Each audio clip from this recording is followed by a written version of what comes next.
We'll guide you through how to download and install LibreOffice on a laptop or PC. If you find this useful, then please consider subscribing and liking the video. LibreOffice is a free and open source software. It's got multiple different applications you can use, for example, a word processor, a spreadsheet app, and others as well. So to go and get started with getting it, open up a web browser of your choice. I'll use Chrome. And then what we're going to do is go and type in LibreOffice like this, and come to LibreOffice.org. You can go through the site and learn more about it. Otherwise, click on download at the top and click on download LibreOffice. Now you can come down here and we'll go and see some different options. At the top is the most recent one, so we can come over to the right, choose our system, which is 64-bit, and then press download. The download should then begin shortly. Wait for it to download. When it's finished downloading, let's go and find the installer. You can go and open up the file explorer at the bottom of your computer, press downloads to the left, and go and find LibreOffice. Double click on it and we can now go and start the installation wizard. Press next. I'll do a typical installation and press next again.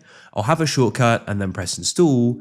You'll get a security pop-up and now wait for it to complete. You can see that it's now completed. I'll go and press finish like so, and you can go and see the shortcut on our desktop. And you can then see over to the left the different things we can go and create here and type in Libre, and we can go and see the different apps: the writer, the calc, draw, base, math, and impress.